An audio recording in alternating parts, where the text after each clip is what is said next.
देखिए, सबसे पहले तो मुझे आश्चर्य इस बात का हुआ कि ये लोग कहीं कह रहे थे कि इंडिया मणिपुर जा रहा है। क्या मणिपुर इंडिया में नहीं है? इन लोगों से पूछना चाहिए कि आप मणिपुर हमारे इंडिया का गौरवान्वित जगह है।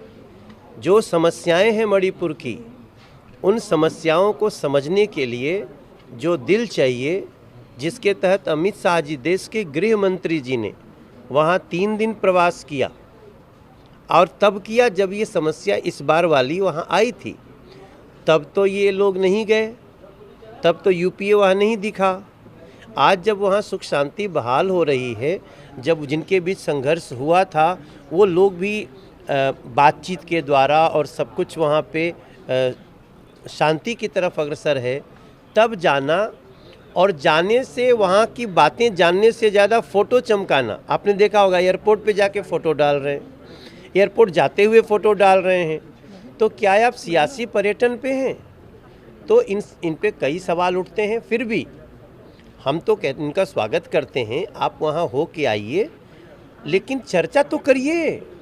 देश के गृह मंत्री जी लगातार कह रहे हैं कि आइए, हम कितनी भी लंबी चर्चा करना चाहते हैं, तो चर्चा करिए।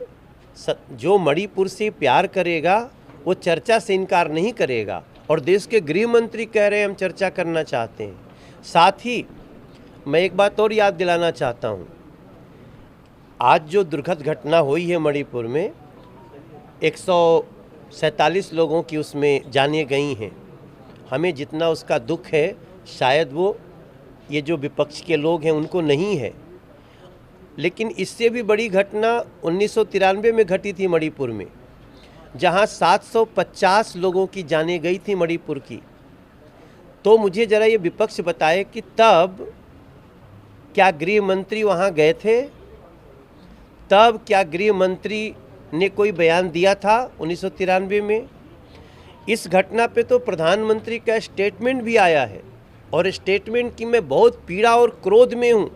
जिन लोगों ने घटना किया उनके लिए क्रोध है, और जो लोग इसमें विक्टिम हुए हैं उनकी पीड़ा देख करके पीड़ित महसूस कर रहे हैं। प्रधानमंत्री जी, ये स्टेटमेंट सबके पास है, ये स्टेटमेंट एएनआई के पास है, एएनआई के थ्रू सबके पास है, इवन हर चैनल के पास है। फिर भी आप चर्चा नहीं होने दे रहे हैं। तो मेरा मानना है कि हम 93 को भी याद करें, जब प्रधानमंत्री का कोई स्टेटमेंट देना तो छोड़ दीजिए, गृह मंत्री का मणिपुर जाना तो छोड़ दीजिए, गृह राज्य मंत्री तब राजेश पायलट थे, मात्र वो एक दिन के लिए गए थे, और वो विपक्ष जवाब दे कि आज मणिपुर के इतनी सारी घटना के बाद शांति की ओर जा भी रहे हैं, तो इतना देर से जा रहे हैं। उसके बाद भी मैं बोलना चाहता हूँ, आओ सदन में जब चर्चा होगी तो आप अपनी बात रखो, हम सुनेंगे। मणिपुर में जो वीडियो वायरल हुआ था 2 लड़कियों का, उस पर सीबीआई ने एफआईआर दर्ज करी है। आपको लग रहा है जस्टिस अब जल्दी होगा इस पूरे मामले पर? 100% होगा, जस्टिस होगा। और जो कुछ मणिपुर में जो लोग ये साजिश के तहत कर रहे हैं, जरा ये विपक्ष के लोग जो सियासी पर्यटन पे गए हैं, वो उसकी जड़ में भी जाएं और जवाब देने के लिए तैयार रहें। जब चर्चा होगी तो उन सारी बातों की चर्चा होगी कि मणिपुर को इस आग में किसने ढकेला है।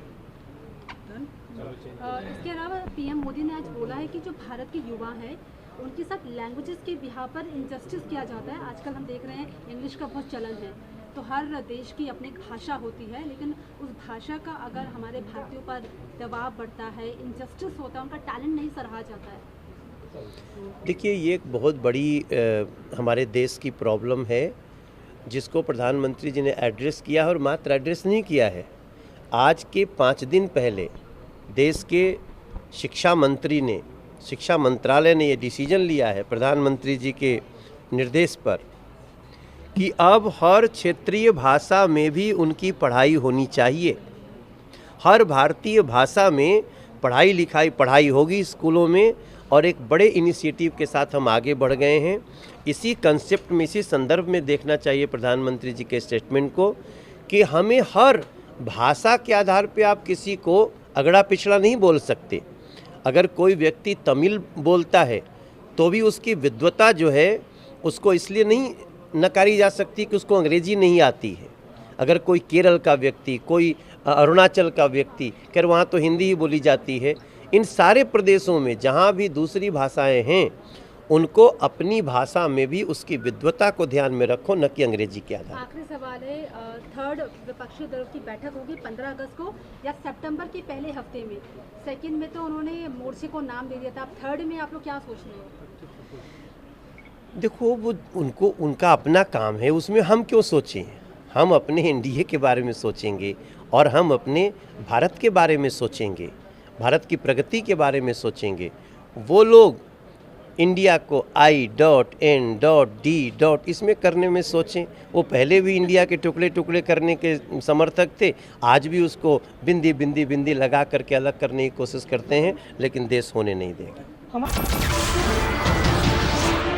नमस्कार, मैं हूं मानक गुप्ता। अगर आपको हमारा ये वीडियो पसंद आया हो तो इसे लाइक और शेयर जरूर करें, और हाँ, हमें सब्सक्राइब और फॉलो करना ना भूलें ताकि आप देश और दुनिया की कोई खबर मिस ना करें। तो जुड़े रहिए हमारे साथ और देखते रहिए न्यूज़ 24।